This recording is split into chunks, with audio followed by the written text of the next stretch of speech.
Buenas tardes con todos, públicos asistentes y el ponente y demás miembros. Esta es la 10ª sesión, se les da la bienvenida a la 10ª sesión del curso de arbitraje y contratación pública organizado por el Círculo de Arbitraje con el Estado del CAE, para lo cual contamos con la presencia del doctor Josep Rivera para desarrollar el tema. Desarrollar la siguiente pregunta: ¿es necesario reformar el arbitraje en contratación pública? Para ello agradecemos la presencia del doctor, quien es socio fundador de Vera Espinosa Prado Abogados, miembro del Consejo Superior de Arbitraje del Centro de Arbitraje del Colegio de Abogados de la Libertad, especialista en arbitraje en contrataciones del Estado por la Pontificia Universidad Católica del Perú, especialista en arbitraje, derecho procesal, derecho administrativo sancionador, derecho civil patrimonial y contrataciones del Estado, miembro del Grupo de Investigación de Derecho y Empresa de la Maestría en Derecho de la empresa de la Pontificia Universidad Católica del Perú, conferencista internacional y nacional en temas de arbitraje, derecho procesal, derecho civil patrimonial y contrataciones con el Estado, además de autor en varias obras colectivas. Sin más, agradeciendo su presencia, también le cedo la palabra al doctor Josep Rivera.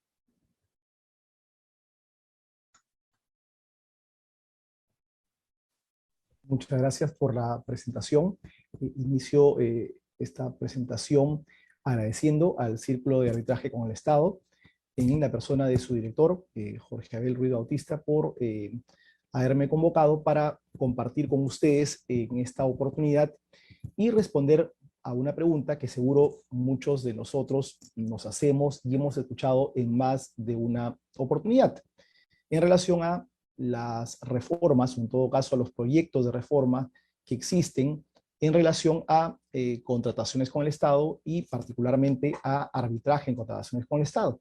Y a su vez también a poder compartir algunas ideas sobre algunas reformas que se han producido en los últimos años y a su vez tener en cuenta cuáles han sido esos criterios que han orientado a esas reformas y analizar, por mi parte, reflexionar un momento con ustedes, que debería tenerse en cuenta al momento de elaborar un proyecto de reforma. Entonces, sin más, inicio esta exposición poniendo en contexto que tenemos en el sistema de contrataciones con el Estado desde el año 1998 con la ley 26850, ley de contrataciones con el Estado, como mecanismo de solución de controversias al arbitraje.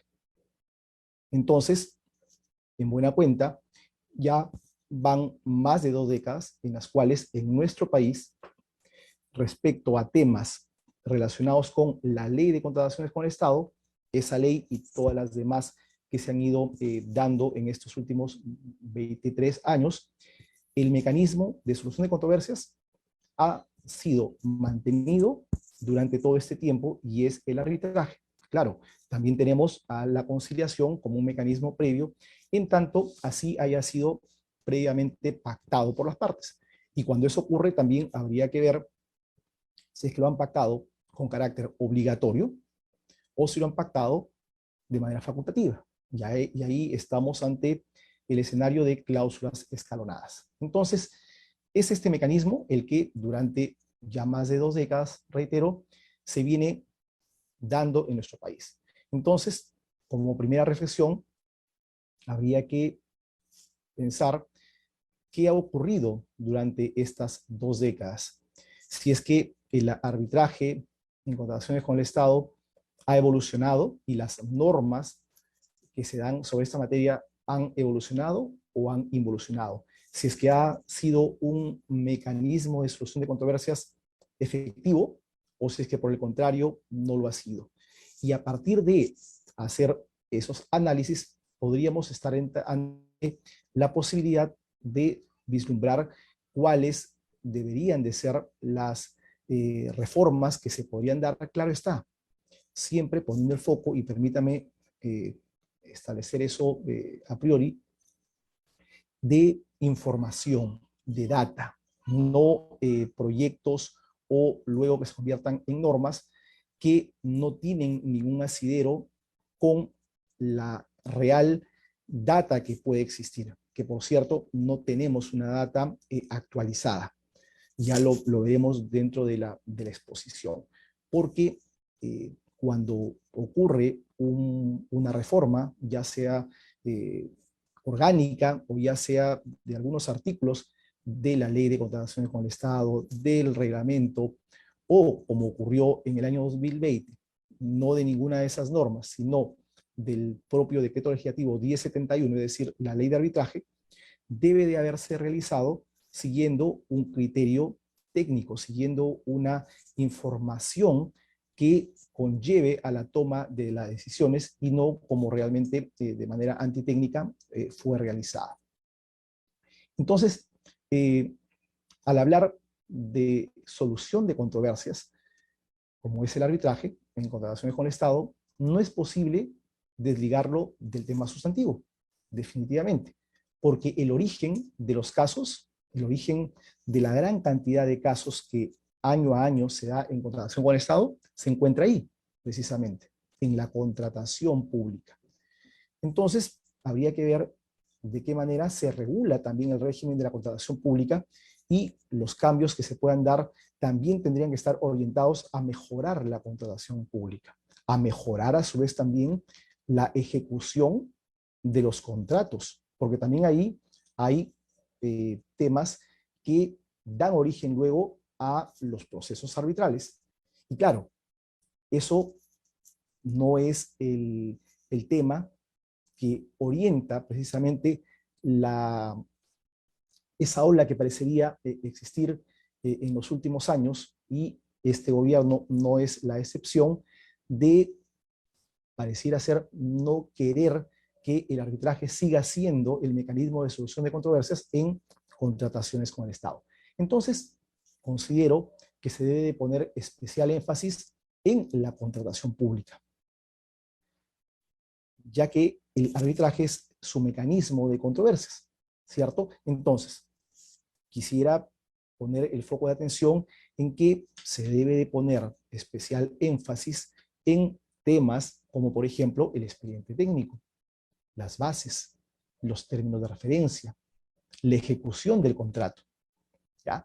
No es verdad, ojo, no es verdad que muchos señalan que en el arbitraje el Estado siempre pierde, o en todo caso es por lo general el perdedor.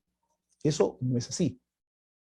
Y por eso señalaba hace un momento, data, es importante tener información que arroje lo que se lleva a cabo en los cientos o en todo caso miles de expedientes, no son cientos, son miles de expedientes. Hace una semana, conversando con un abogado que trabaja en una de las procuradurías del Estado, me decía que ese ministerio, en donde él trabaja en esa procuraduría, tienen aproximadamente 700, 800 casos, solamente ese ministerio.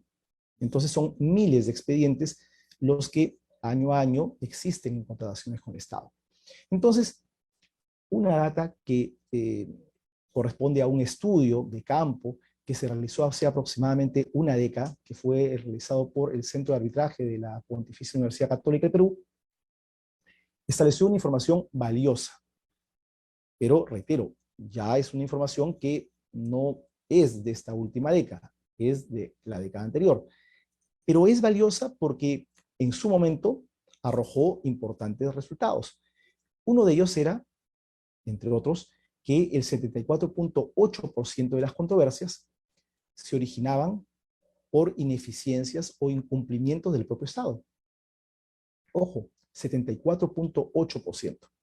Entonces, en esos casos en los cuales no habría, en realidad, técnicamente hablando, controversia, en el sentido estricto del término, es decir, posiciones encontradas de las partes, sino que se han originado por estas ineficiencias o incumplimientos del propio Estado, entonces conllevaría a pensar que si es que se hubiera llevado a cabo de manera correcta, técnica, las bases, el expediente técnico, los TDR, la ejecución propia del contrato por parte de la entidad, es probable que muchos de estos casos no hubieran existido a nivel arbitral, porque se hubieran podido evitar.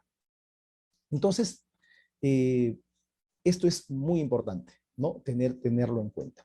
Entonces, ¿qué no debería cambiar a mi criterio?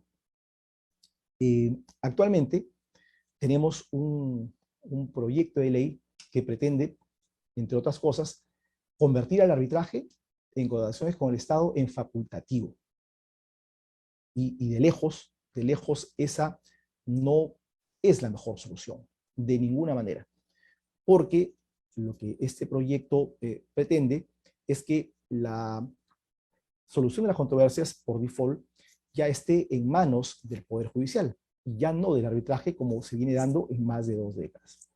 Entonces, como toda obra humana, la norma es perfectible y definitivamente es posible de ser mejorada, pero no como pretende, reitero, ese proyecto de ley, porque si bien es cierto, existen cosas por mejorar, no significa que eso implique que la solución sea retornar al Poder Judicial. A ver, tenemos varias aristas por las cuales pensar que eso no debería de corresponder así. Por un lado, tenemos que la contratación pública busca satisfacción de bienes comunes, de bienes de la sociedad en general. Entonces, lo que se pretende es que se cumpla, por ejemplo, que las obras no se paralicen, que el servicio que se ha contratado o los bienes que se han contratado lleguen a ser cumplidos por parte del contratista. Esa es la finalidad, definitivamente. Entonces, si por un lado tenemos un mecanismo de solución de controversias que puede dar la solución en un tiempo más corto, en un tiempo más célere y solucionar bien la controversia, reitero, si bien pueden haber existido algunos problemas en algunos casos puntuales, lo mismo también a su vez ocurre cuando estamos ante el Poder Judicial. No hay, señores, mecanismo de solución de controversias en las cuales no incurran situaciones como las de corrupción. Eso es innegable. Esto es más que el mecanismo, eso está en cada persona. Per se, el arbitraje no es corrupto. Per se, el Poder Judicial tampoco lo es.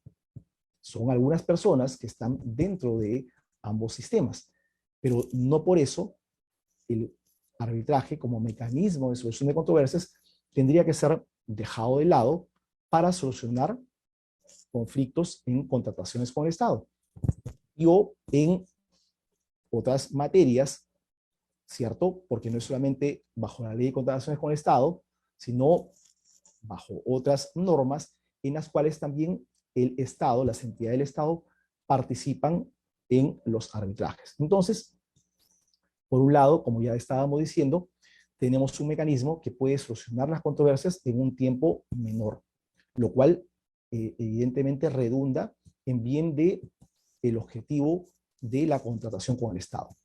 Por el otro lado, vamos a tener un proceso que va a demorar muchos años, incluso en algunos casos puede demorar más de una década, porque quienes litigamos, en lo particular, yo ejercito el patrocinio a nivel arbitral, a nivel judicial, y también me desempeño como árbitro, pero cuando estoy en un proceso judicial, sé que de acuerdo a la carga procesal que tienen los juzgados, que tienen las salas superiores, que tiene la Corte Suprema, los procesos van a demorar, y demoran muchos años. A veces, desde la presentación de la demanda hasta la decisión de la audiencia, puede pasar más de un año, 2 años, y cuando hay mucho material probatorio, abundante material probatorio que actuar, las audiencias se pueden programar en diversos momentos. Una audiencia puede ser en mayo, por ejemplo, y la continuación de la audiencia puede ser en octubre, en noviembre. Amén, si es que hay huelga en ese momento, o paro de trabajadores, y tiene que ser reprogramada para 6 o 7 meses después. Yo he tenido procesos, al menos en lo judicial, en los cuales 2, 3 años, sin exagerar, estamos en etapa de audiencias. Es decir, ni siquiera existe una sentencia de primera instancia. Ojo, solamente etapas de audiencias. Y todo lo que ha habido anteriormente, o sea, la presentación de la demanda, la contestación de la demanda, etcétera, etcétera. Entonces, a ver, entender que llevar el proceso, que la solución a esta problemática es llevar el proceso, los procesos, reitero, miles de procesos al Poder Judicial, es no entender que el Poder Judicial está absolutamente lleno y copado de expedientes. Por otro lado, también es no entender las características propias y el nivel de complejidad que pueden tener algunas materias en contrataciones con el Estado.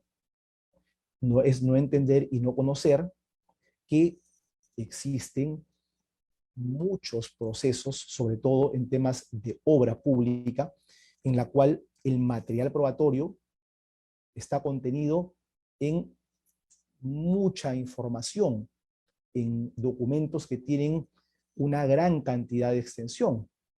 Yo no me imagino los despachos o los archivos de los juzgados con toda esa cantidad de material de acervo documentario que se necesite para las audiencias. También es cierto que en materia arbitral, en las audiencias, se puede programar 1, 2 o 3 días, los días que fueran necesarios para realización de las audiencias. En materia judicial, un juez no puede abocarse 1 o 2 días o 3 días consecutivos a convocar a una audiencia solamente para un caso en particular. Entonces, también implica el no saber cuál es la dinámica de los casos que se resuelven en materia arbitral y cuál es a su vez la dinámica y la carga de procesos judiciales que tienen los juzgados. Entonces, ahí también hay un punto absolutamente en contra. Y la complejidad de las materias, la parte técnica, la parte sustantiva y medular. Si es que los árbitros, se entiende, claro está, parto por eso, que son especialistas en la materia. Por algo es que las partes los han elegido como árbitros, porque van a solucionar la controversia en instancia única. No hay más de una decisión, es instancia única. El laudo es ejecutable desde que es notificado. Entonces, y a su vez, esto implica que tiene la calidad de cosa juzgada. Entonces, si pensamos en eso, vamos por otro lado a el Poder Judicial. Los jueces son especialistas en materia civil, en materia contenciosa administrativa, que por cierto luego haré un comentario al respecto, pero no hay jueces que sean especialistas en contrataciones con el Estado. ¿Por qué? Porque no son competentes precisamente para conocer estas controversias. Se les tendría que incorporar una materia más para que puedan resolver ese tipo de controversias. Pero no hay especialistas en la materia. Y, como reitero, cada vez la sofisticación de conocimientos en materia de contrataciones con el Estado, y en particular en temas de obra, es necesario el conocimiento técnico por parte de quien va a resolver las controversias. Entonces tendríamos que entender que va a haber un juez especializado de primera instancia, especialista en contrataciones con el Estado, que a su vez va a haber otros jueces especialistas en contrataciones con el Estado a nivel de sala superior, y que a su vez los jueces supremos también tendrían que ser especialistas en contrataciones con el Estado, y en particular en la materia en concreto que sea objeto de la controversia. ¿Es eso posible? Yo pensaría que no. Entonces, lo que corresponde, en todo caso, es dar respuesta a los problemas, mejorar el sistema de contrataciones con el Estado, mejorar el sistema del arbitraje en contratación con el Estado, lo cual de ninguna manera significa eliminarlo, como se pretende con el proyecto de ley que ha presentado el Ejecutivo. Porque en realidad eso es lo que busca, eliminar el arbitraje en contratación pública. Bueno, alguien me podría decir, mira, pero en realidad no es que lo elimine, ¿no? Porque convierte el arbitraje en facultativo. A ver, pero eso, ¿qué significa? Significa que la entidad, ¿no? Un funcionario de la entidad va a tener que suscribir un informe técnico en donde, respecto a un contrato en particular, señale la necesidad de que en ese contrato en particular se prevea cláusula arbitral. Si no existe eso, entonces la solución de la controversia sería poder judicial. Me pregunto, ¿qué va a ver ese funcionario? ¿Va a haber alguien que diga que en un caso concreto lo va a querer someter la controversia o potencial controversia, en este caso potencial controversia, a el arbitraje? Siempre los funcionarios pues tratan de evitar cualquier tipo de contingencia de los organismos de control. Entonces, pues yo creo que en realidad esto es de lejos crónica de una muerte anunciada. Y ya que estábamos hablando de esto, es preciso señalar que ese proyecto de ley asigna las competencias para conocer de esta materia de contrataciones con el Estado, no a los juzgados civiles, no a los juzgados con su especialidad comercial, no. Les asigna competencia, este proyecto de ley, a los juzgados contenciosos administrativos. Ya sabemos la cantidad de expedientes que tienen esa área del Poder Judicial. Entonces, claro está, no hay la posibilidad de pensar que este mecanismo vaya a ser viable, y muy por el contrario, nos vamos a encontrar que la cantidad de miles de expedientes año a año que se inician de contrataciones con el Estado va a ser como una bola de nieve, porque se van a ir acumulando con los del segundo año y con los del tercero y con los del cuarto, y en realidad en algún momento esto no va a tener ningún tipo de solución y vamos a estar ante una situación en la cual van a haber a la par decenas de miles, sin exagerar, de expedientes en contrataciones con el Estado en el Poder Judicial. Y no va a haber una solución a los casos que ante él se vayan a someter. Espero, en realidad, que este proyecto de ley no se convierta en realidad, porque definitivamente que traería muchos problemas y lejos de dar solución a la problemática, no sería provechoso. Es importante, señores, también siempre reflexionar sobre las consecuencias económicas, porque siempre hay una consecuencia económica en la toma de las decisiones. Siempre va a haber una consecuencia económica. Entonces, ¿cuáles son estas? Si se implementan precisamente este tipo de medidas. Ya venimos diciendo, ¿no? Solamente para sintetizarlo, va a dilatar al máximo la solución de las controversias.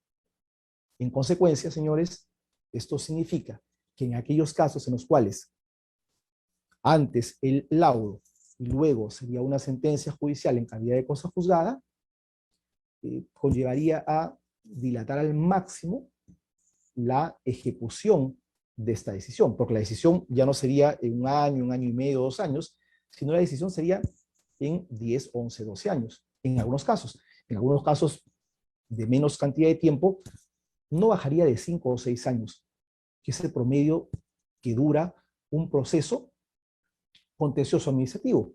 Por ejemplo, yo en este momento tengo procesos contenciosos administrativos en segunda instancia que son del año 2018. Ya estamos en 2022, han pasado 4 años y estamos en segunda instancia. Imagínense, por eso les digo, un proceso contencioso administrativo de ninguna manera dura menos de 4 o 5 años, por ser muy optimista en cuanto a la duración que pueden tener. Muchos de ellos pueden durar muchísimo más. Y en este caso, con el nivel de complejidad que pueden tener y abundancia de material probatorio, en algunos casos de contrataciones con el Estado, entonces es muy claro que la duración va a ser muchísimo mayor. Y claro, hay otro punto que también lo vamos a ver en un momento posterior, es el de, a partir de tener la solución de la controversia, el laudo que a la fecha, o luego podría ser una sentencia judicial, si es que este proyecto llega a ver la luz, esperemos que no ocurra, reitero, pasa otro tanto para que esto se ejecute. Y en algunas oportunidades incluso es necesario de acudir al Poder Judicial para que ese laudo se ejecute y se lleve a cabo.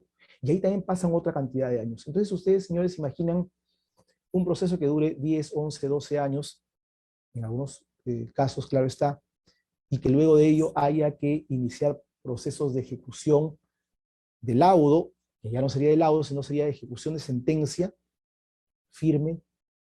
¿Se imaginan después de cuántos años se podría realmente eh, ejecutar la decisión? Muchos más años, porque en ese proceso de ejecución también puede tardar 3, 4 o más años en ejecutarse, ¿cierto? Porque el Estado tiene también sus propios mecanismos y sus propias reglas para ejecutar, ¿sí? Teniendo en cuenta, pues, el presupuesto general de la República.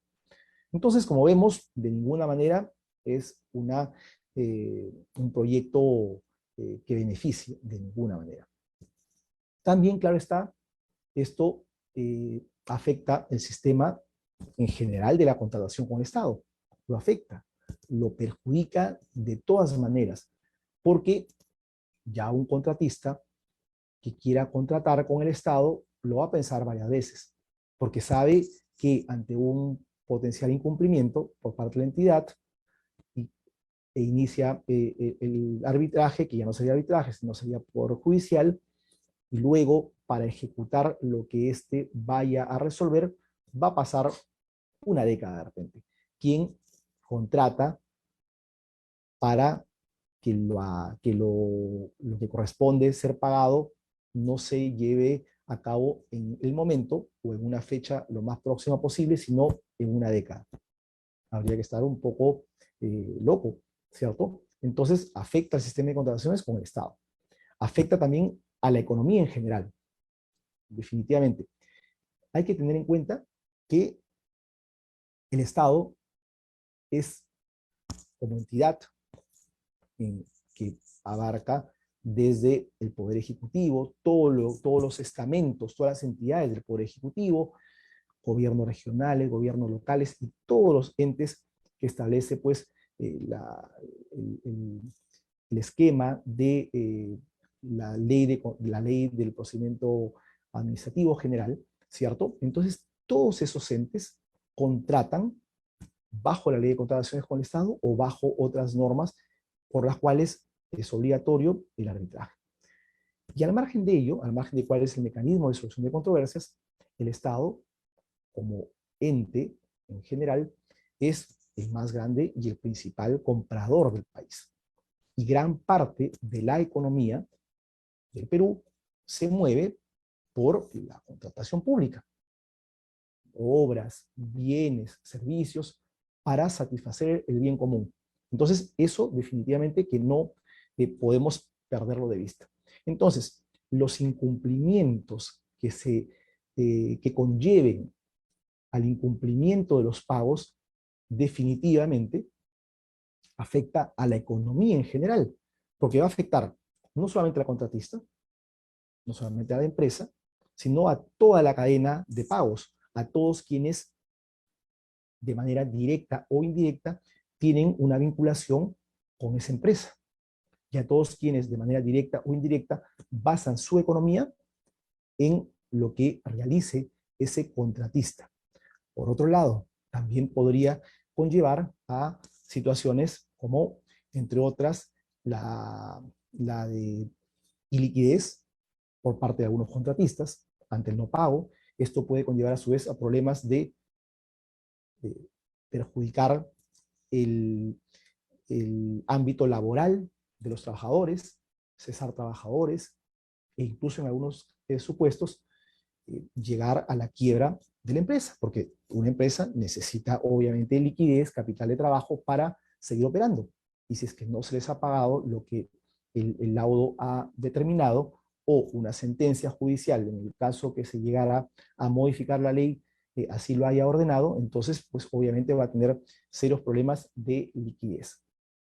Entonces, señores, ahí radica pues la significativa importancia que la contratación con el Estado y el arbitraje en contratación con el Estado esté bien normativizado, ¿cierto? Por eso, una vez más, reitero que el foco de la atención debe estar en contar con estudios de campo para la toma de las mejores decisiones para supuestos de propuestas normativas. Porque de otra manera, en realidad lo que estaríamos haciendo es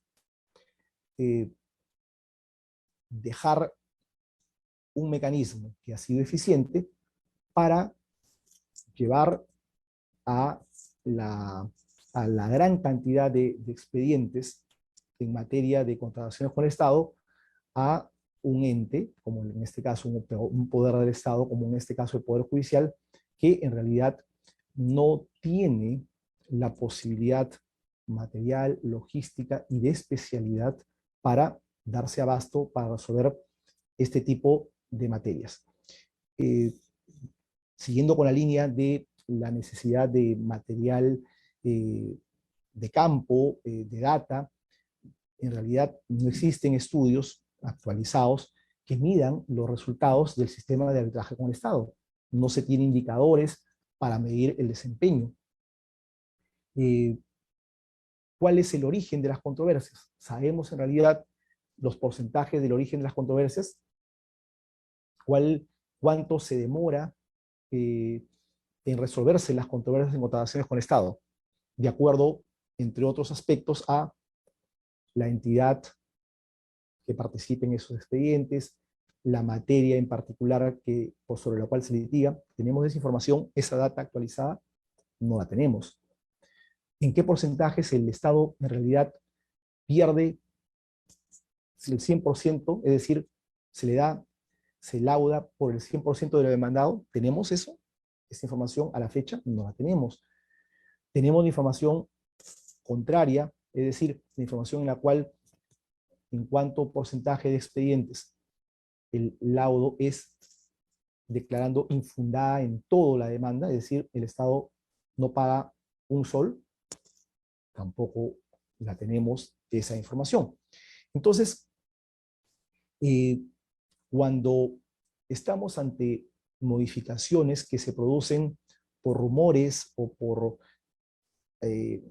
temas de carácter político, y no de manera técnica, entonces definitivamente que los resultados no van a ser los mejores, porque el origen que ha dado lugar a ese cambio definitivamente no conlleva luego a que el cambio introducido sea favorable para el sistema de contrataciones con el Estado en general. Es más, en medios de comunicación se puede ver que algunas procuradurías muestran resultados de éxito.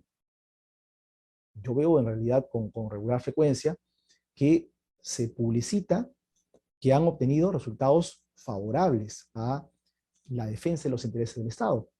Entonces, eso conlleva a preguntarnos cómo es que, a su vez, siendo esto verdad, se señale que el Estado siempre pierde. Entonces no es así. Entonces lo que también el Estado debiera de realizar es mejorar y dotar de de mejor logística, de mayor capacitación a las procuradurías, a todas las procuradurías. Y cuando me refiero a todas, es incluso a las de las dependencias más pequeñas que pueden existir. Tener mecanismos en los cuales se comparte información, se comparta experiencias, exista algún tipo de asistencia técnica, porque claro, hay procuradurías al interior del país, de municipalidades pequeñas, por ejemplo, que no tienen capacitación en temas de controversias de arbitraje, en contratación con el Estado, porque se trata de procuradurías que a su vez son procuradurías para temas laborales y para otros temas. Y es como que fueran todistas. Entonces, ¿cómo se le va a pedir que realicen una adecuada defensa de los intereses del Estado? No son especialistas. Si bien es cierto, Existen a su vez partidas para que si las procuradurías puedan contratar los servicios de abogados expertos en contrataciones con el Estado, pero eso también no siempre ocurre. Y entiendo que también existen limitaciones al respecto en materia de presupuesto, claro está. Entonces, lo que correspondería no es inclinar la cancha a favor del Estado, como ocurrió con el decreto de urgencia 020 de 2020, sino dotar de mayor capacitación y mejorar el sistema de las procuradurías públicas de todas las entidades del Estado. Cuando me refería al estudio técnico, perdón, al estudio de campo realizado por la Católica, Centro de Arbitraje de la Católica, les había manifestado pues que el 74.8 de esas controversias se habían originado por ineficiencias o incumplimientos. Entonces, esta data, al arrojar esta información, definitivamente señaló que esto demuestra que la gestión contractual del Estado no es adecuada, ¿cierto? A su vez que el arbitraje es tomado como un mecanismo legitimador. ¿Qué significa esto? Que los funcionarios públicos muchas veces no quieren incurrir en ningún acto que luego pueda ser objeto de una sanción administrativa. Y por eso, lejos de tomar una decisión, lejos de realizar lo que corresponde, dicen, bueno, que esto lo decida un tribunal arbitral y después no se diga que yo ocasioné que el Estado tenga que pagar. Entonces, esto en buena cuenta viene a ser un mecanismo legitimador, porque no quieren, como se dice, quemarse con esa papa, entonces que sea el sistema arbitral el que decida sobre el caso. Entonces, en realidad, llega al sistema arbitral una gran cantidad de casos que, si se hubiera llevado de manera correcta la ejecución del contrato, definitivamente que no hubieran llegado al arbitraje. ¿Qué hacer entonces? ¿No? Se han puesto a pensar por qué se emiten normas antitécnicas en materia de arbitraje con el Estado. Por un lado, tenemos que casi por, por esencia, el Estado es una sobreregula sobre todos estos temas, teniendo en cuenta, pues, entre otros factores, el tema de la corrupción. Entonces, sobreregula el tratamiento legislativo en estas materias. Y también, de otra parte, las modificaciones que se han dado han sido por la negativa percepción que tiene el gobierno de turno. Y esto no viene solamente de este gobierno, ya viene de atrás, con los cambios que se han ido produciendo en el tiempo. Acuérdense que la modificación del decreto de urgencia 020-2020 se produjo hacia finales del año 2020, cuando estábamos en el periodo del interregno parlamentario, es decir, cuando no existía el Parlamento, que había sido disuelto, y estábamos en el proceso de elecciones del Parlamento que concluyó el periodo hasta 2021, ¿cierto? Entonces, en ese periodo se dio. ¿Y cuál fue el abanderado? O sea, en qué se basó la razón de ser de ese decreto de urgencia? Absolutamente antitécnico. En salvaguardar el interés público, en salvaguardar la posibilidad que no se paralicen las obras. Se hablaba de hospitales en diversas ciudades del país que habían sido ejecutadas y dejadas en stand-by su ejecución, supuestamente por medidas cautelares dictadas en el arbitraje, y que esto no podría seguir así. A su vez se hablaba también de que de la corrupción a partir de todos los casos que se habían escuchado en los años previos, todo lo que se dio a partir de Odebrecht. Entonces, esa fue la razón de ser de esta modificación, que por cierto ocurrió en la ley de arbitraje, más no en la ley de contrataciones con el Estado o en su reglamento. Entonces, ese fue la gran razón, por así decirlo, de este cambio. Sin embargo, pues no fue realizada de una manera técnica y lejos de cumplir con una finalidad, creo que fue totalmente negativa, ¿no? En cuanto a al enfoque que dio. Entonces, ¿qué debería implicar los proyectos de reforma? ¿Qué debería de tenerse en cuenta para la elaboración de proyectos de reforma? En primer término, considero de que se deberían de conformar comisiones, grupos de trabajo de expertos en contrataciones con el Estado, en arbitraje, que puedan participar también eh, las diversas entidades, ¿no? Funcionarios de entidades, procuradores, árbitros, puedan participar también a efecto de poder consensuar ideas y poder tener un buen proyecto, un proyecto que realmente resuelva los grandes problemas que tiene la solución de controversias en contrataciones con el Estado.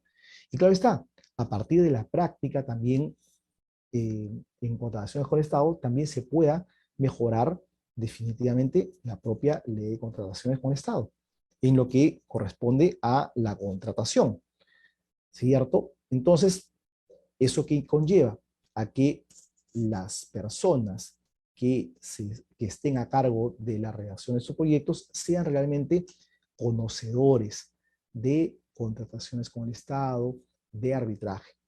Porque las normas, el decreto de urgencia 020-2020 y los diversos proyectos de ley que se vienen presentando, lejos de demostrar que quienes lo redactan conocen de arbitraje, conocen de contrataciones con el Estado, hacen pensar que no tienen un conocimiento a fondo de esto y por ello plasman algunas ideas que están completamente contrarias a lo que esto significa, ¿no?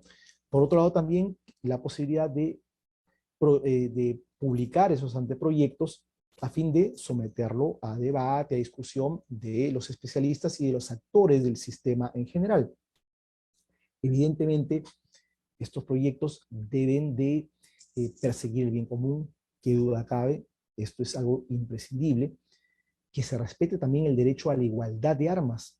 Esto es fundamental, señores, cosa que también viene siendo vulnerado. La igualdad de armas tiene que existir en todo mecanismo de solución de controversias heterocompositivo.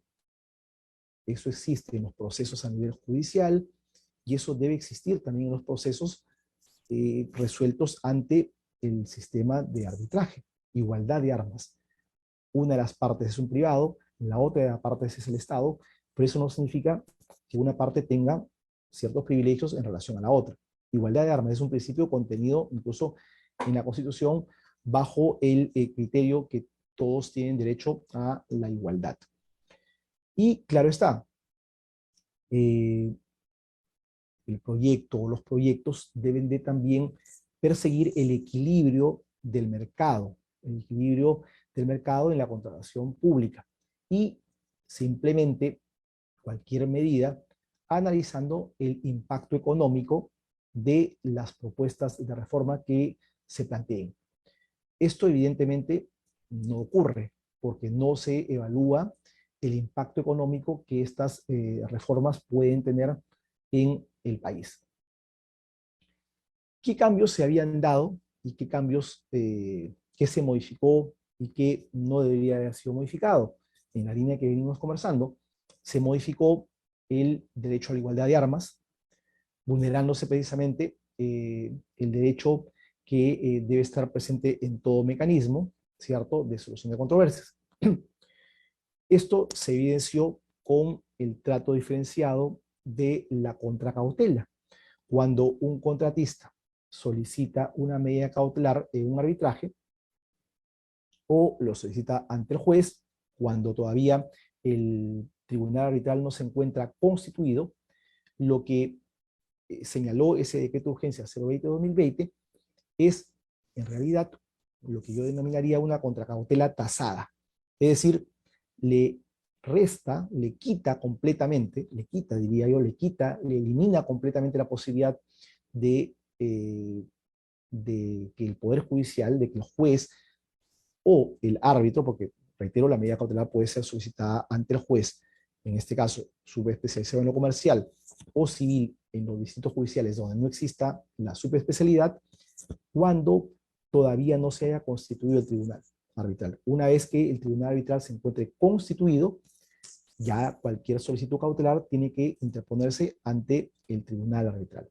Entonces, ¿qué es lo que señala esta norma? Esta norma lo que dijo es, en todos los casos, cuando se concede una medida cautelar, tiene que la contracautela ser por no menos de la garantía de fiel cumplimiento. Obviamente la garantía de fiel cumplimiento del contrato. ¿Y cuánto es la garantía de fiel cumplimiento del contrato? El 10% del monto contratado. ¿Eso qué significa? Si, por ejemplo, tenemos un contrato que es por 10 millones de soles, entonces quiere decir que el contratista, para haber suscrito el contrato, tiene que haber otorgado la garantía por 1 millón. Entonces, ya habiendo puesto el ejemplo de la cuantificación, si es que va a presentar una medida cautelar, la contracautela que tiene que ser fijada bajo esta norma es de 1 millón. Entonces, ¿qué pasa si es que la demanda ni siquiera es por 1 millón? Es por menos. ¿Qué pasa por otro lado si es que en la evaluación que puede realizar el árbitro o el juez no existe un mayor peligro con la concesión de la medida cautelar?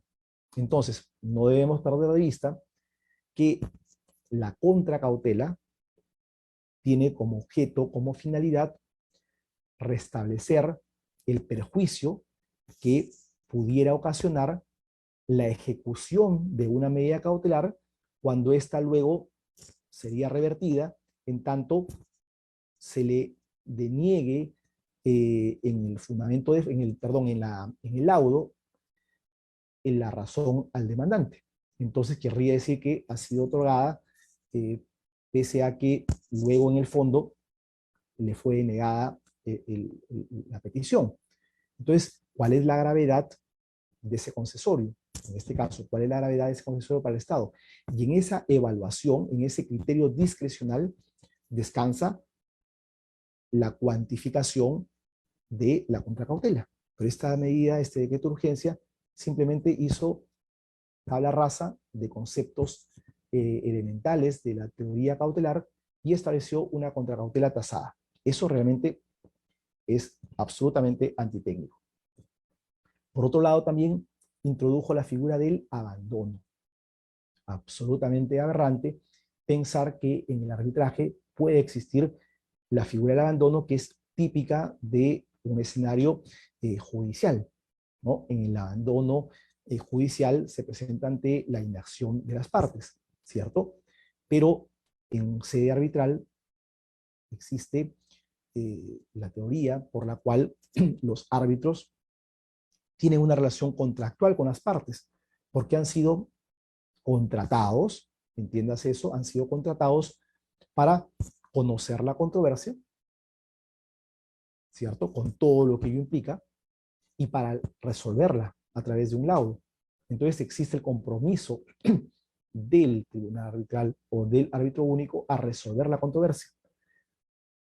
Para eso le pagan, ¿cierto? Entonces no podría caber la figura del abandono en un supuesto como ese. Ahora, pensemos también cuál es la razón que estaría subyacente en introducir esta figura. A ver, el informe, reitero, de la Católica, de la Pontificia Universidad Católica de hace aproximadamente una década, llegó también a la conclusión que aproximadamente el 95% de los casos tenía como demandante al contratista. Obviamente el 5% aproximadamente tenía como demandante a la entidad del Estado. Si aplicamos la figura del abandono, nos daremos cuenta que el gran beneficiado sería la entidad del Estado, porque al caer un caso en abandono, pues tendría que archivarse.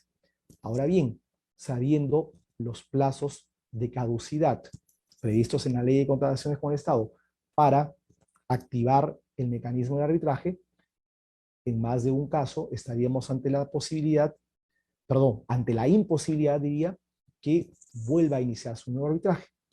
Entonces, lo cual es también bastante grave que eso vaya a ocurrir. Algo que también ocurrió y que también debería de modificarse es introducir la recusación a partir de que el laudo haya sido anulado, lo cual incluso contraría una norma expresa del decreto legislativo 1071, pese a que este cambio se realizó en esa misma norma. Por una sencilla razón, porque la recusación debe estar fundamentada en razones de falta de imparcialidad, ¿no?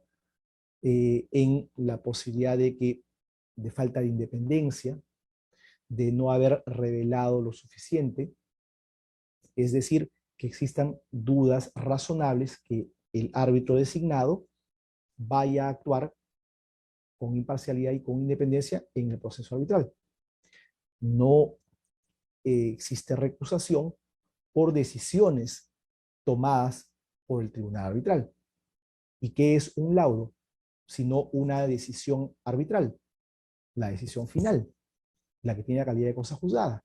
Entonces, si ese laudo es llevado al Poder Judicial a, a un proceso denominado recurso de anulación y se anule el laudo, por la causal que fuere, de acuerdo a este decreto de urgencia 020-2020, habilita a las partes para solicitar la recusación de los árbitros. ¿Eso qué significaría en buena cuenta, señores?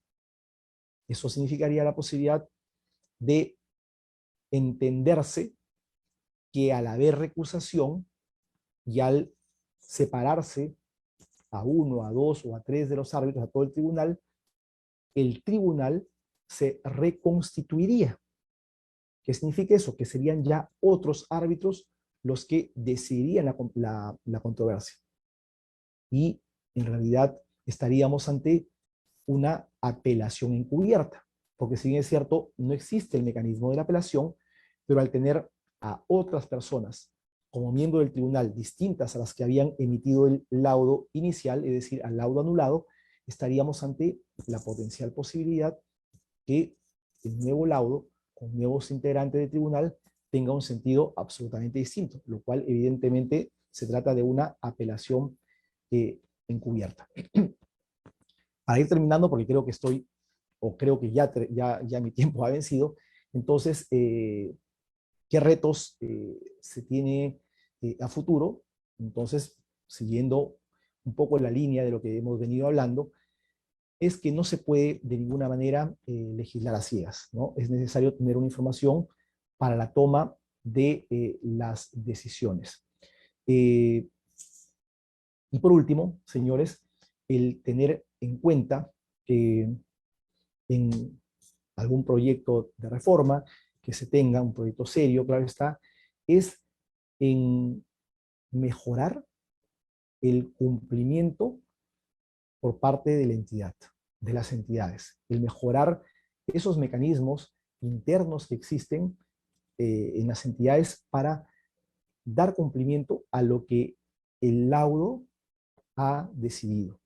Entre ellos, claro está definitivamente el de los pagos, ¿no? Entonces, desde una propuesta normativa, se debería de ver y analizar de qué manera se afecta, ¿no?, a la dinámica económica, a la cadena de pagos, el incumplimiento por parte de las entidades de laudos que ya deberían de ejecutarse, ¿no?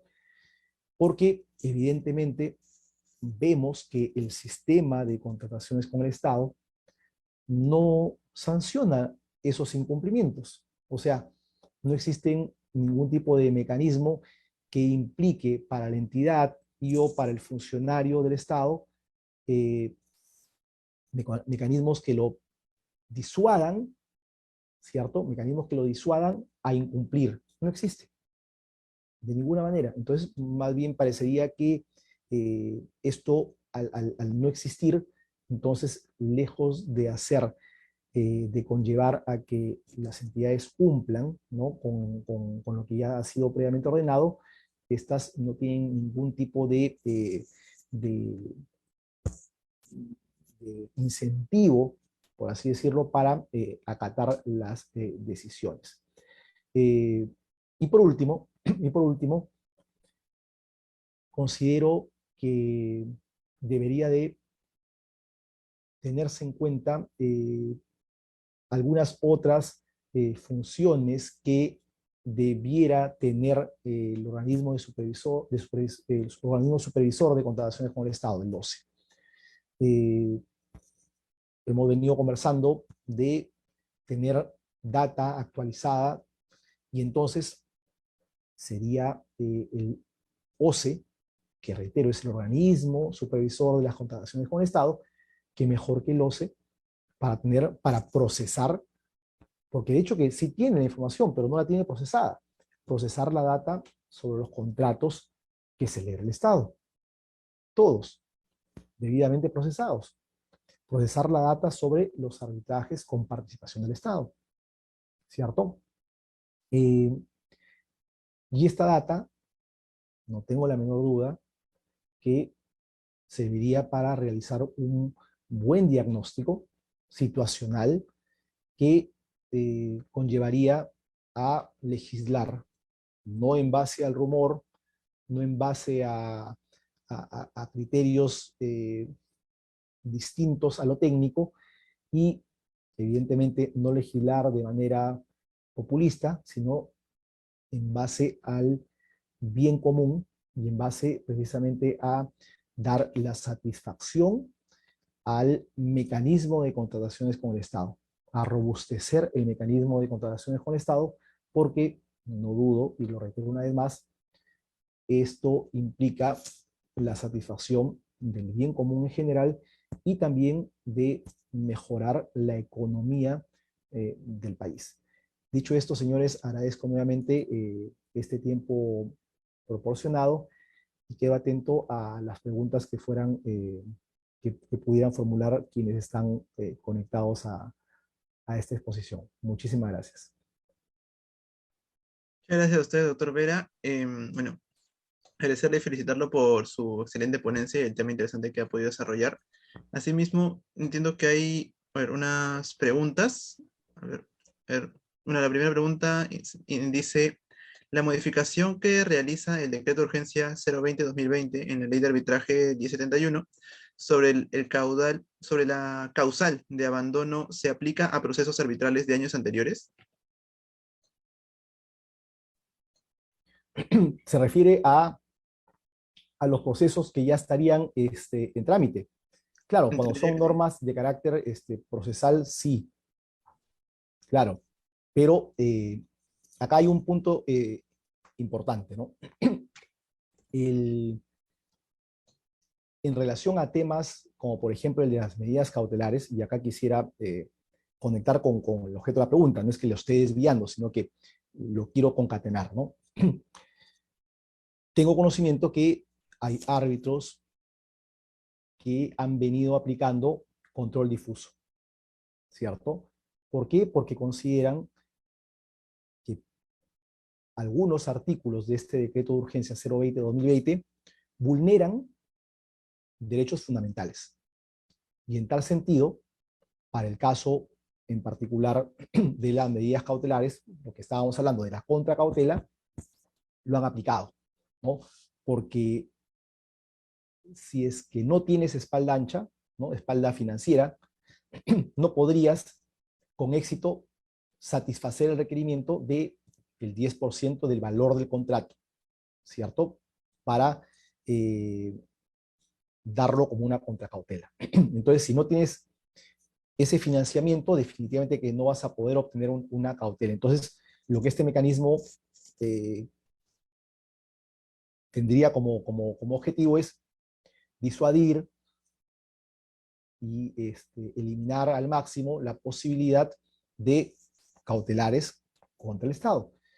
Entonces, para el tema del abandono, también, si un árbitro considera que ese mecanismo estaría vulnerando derechos fundamentales, entonces no debería de aplicarlo, ¿cierto? Ahora, por otro lado, un buen, eh, una buena idea, ¿no? Es aplicar buenas prácticas del arbitraje internacional, que se vienen aplicando incluso en algunos casos de contrataciones con el Estado o en casos de arbitrajes también entre privados, y es el de establecer cronogramas procesales. Esto implica que desde el inicio del arbitraje se tienen previstos los hitos del arbitraje, en qué momento, qué día se presenta la demanda, la contestación de la demanda, la posibilidad de la realización de las audiencias, si es que existen pericias, en qué momento se van a presentar, en qué momento, etcétera, la fecha de las audiencias, todo está ya debidamente previsto. Entonces, si es que ya todo está debidamente calendarizado, ya no se podría caer de ninguna manera, incluso si es que esto se mantuviera vigente, en la posibilidad del abandono. Pero reitero, dependerá de cada tribunal arbitral el tratamiento que dé a esta figura, porque quisiera terminar esta pregunta de la siguiente manera. A diferencia de la regulación del Código Procesal Civil del abandono, que establece pues el plazo que tiene que transcurrir de inacción, establece los supuestos en los cuales, pese a transcurrido el plazo, no se da la figura del abandono, ¿cierto? Y una serie de elementos más para estar totalmente claros cuándo es que un juez declara el abandono. En la norma del arbitraje que regula el abandono no está eso. Entonces, estamos también ante una situación que no ha sido regulada de manera completa. O sea, es un absoluto despropósito y es una aberración que existe el abandono en el arbitraje y que se haya regulado de esa manera. No que se haya regulado el arbitraje. En el arbitraje el abandono. Pero incluso es aún peor porque ni siquiera se le dio todos los contornos que debiera tener una figura como esta, porque también hay que tener en cuenta que el árbitro debiera tener elementos, así como tiene el Poder Judicial, para aplicar esta figura. Y por último, y no menos importante, me podrían decir, pero aplico el Código Procesal Civil. No es posible, señores. El Código Procesal Civil no es norma supletoria en el arbitraje. De ninguna manera, ni en el arbitraje privado, ni en el de contrataciones con el Estado. La propia ley de contrataciones con el Estado establece cuáles son el orden de prelación de las normas en cuanto a la solución de controversias. Y dentro de ellas no se encuentra de ninguna manera el Código Procesal Civil. Así que no se podría recurrir a las normas del Código Procesal Civil para aplicarlas en esta figura. Sí, muchas gracias. Bueno, otra pregunta es si usted considera necesario, o cuál es su opinión, si sería necesario regular con una ley de arbitraje para las controversias donde participe el Estado peruano. Es algo que se viene también discutiendo en base a que con el transcurso de los años, la regulación del arbitraje en realidad cada vez viene siendo distinto, ¿no? Y se fundamenta, incluso algunos árbitros así lo señalan, en las características distintas, ¿no? Teniendo en cuenta la propia naturaleza de la contratación con el Estado, teniendo en cuenta que está en juego el erario nacional, etcétera, etcétera, ¿no?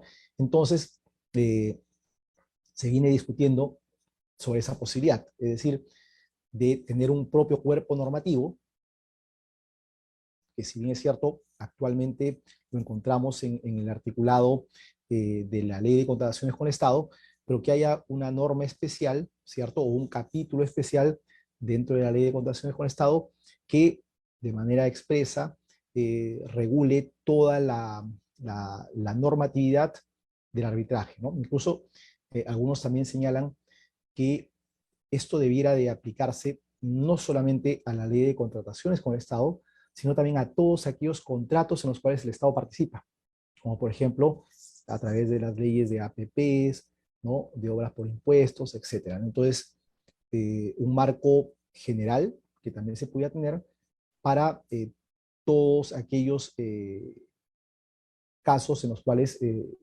participe el Estado en arbitraje, ¿no? Entonces, son ideas que se vienen desarrollando, que vienen tomando cada vez mayor fuerza, y creería que en algún momento eso se va a dar, ¿no? Parecería que la evolución que se viene dando en los últimos años en algún momento va a llegar ahí.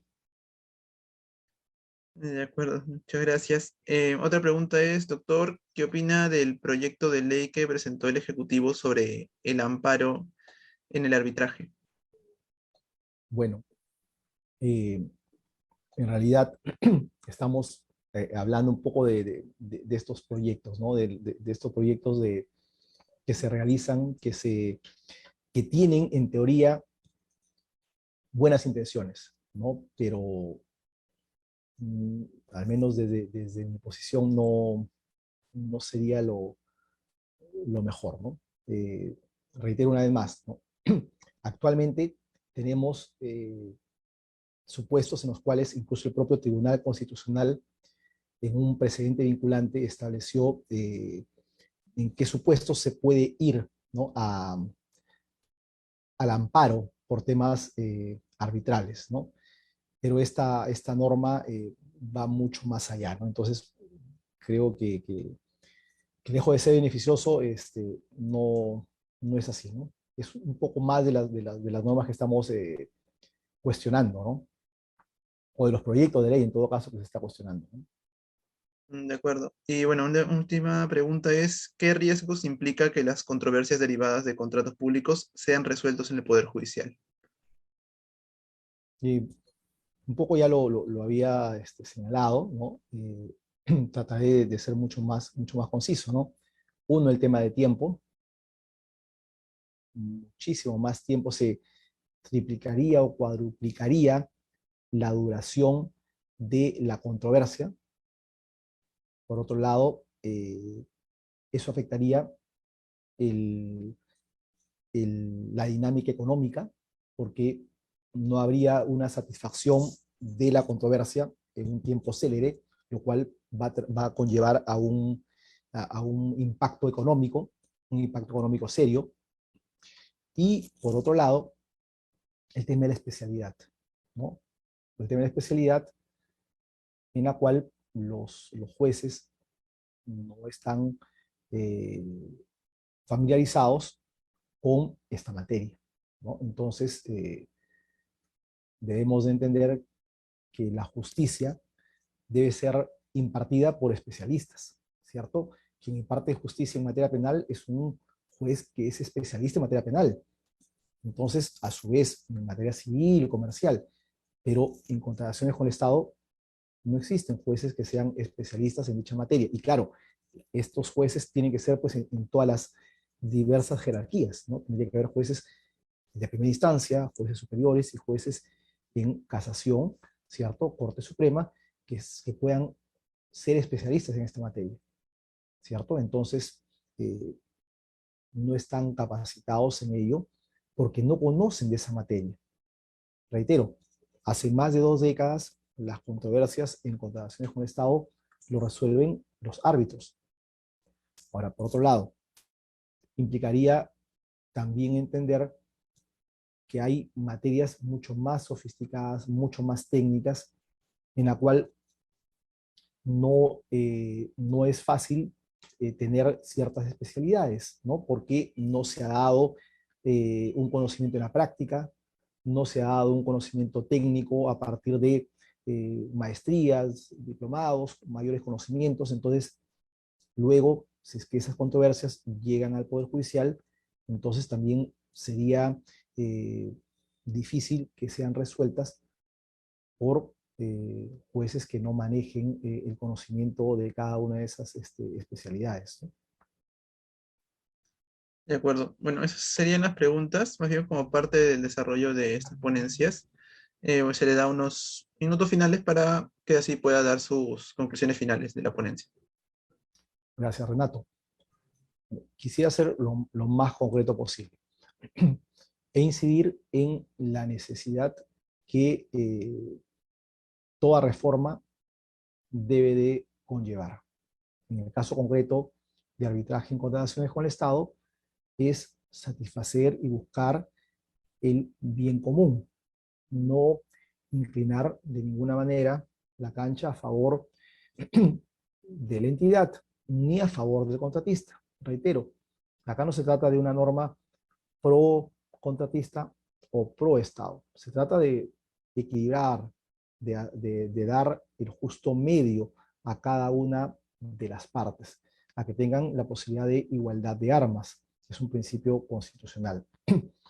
Porque si alguien lo ve en el corto plazo, si alguien lo ve pues con bastante miopía en el análisis, en el razonamiento, dirá, ok, dilatamos al máximo el cumplimiento de los pagos. El Estado se ahorra o el Estado evita pagar. Entonces, si se ve desde esa perspectiva, entonces no se está mirando todo lo que ello conlleva, porque si no se paga, va a haber un perjudicado, que va a ser el contratista. Y el contratista no es solamente un ente abstracto llamado empresa o llamado consorcio. Hay personas que no solamente son los socios, sino son los trabajadores. Y ahí se afecta la cadena de pagos, porque a partir de esa generación de recursos propios de las actividades que realiza ese contratista, se desencadenan una serie de relaciones a su vez comerciales. Y eso es la dinámica de la economía. Entonces, una mirada miope de no pagar y así evitarse cumplir con lo ordenado en el laudo, pues lejos de quedar ahí únicamente, va a traer una serie de problemas en la economía. Si no, acordémonos lo que pasó en el año 2020, en que la economía estuvo paralizada. Si la economía no se mueve, si no se concretan operaciones y no se concretan los pagos por las operaciones, los contratos que se realicen, de toda índole, ¿no? Entre privados también, entonces, al no haber esa circulación del dinero, hay una afectación a la economía. Si no, una vez más, recuerden que hubieron personas, empresas, con serios problemas económicos durante ese tiempo, que tuvieron que refinanciar deudas. Las propias instituciones financieras, bancarias, dieron implementaron algunos mecanismos para 1 o 2 meses prorratear la deuda, refinanciar, etc. Entonces, la economía no puede paralizarse. Y una de las formas que se perjudica a esa dinámica económica es precisamente el incumplir con la cadena de pagos.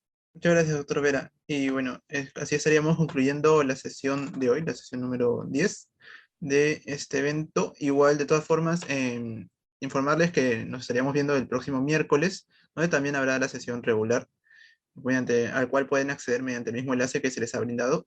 Sin más, agradecerle por la asistencia y desearle buenas noches a todos. Muchas gracias, doctor. Muchas gracias a todos los asistentes. Muchas gracias con todos. Ha sido un gusto.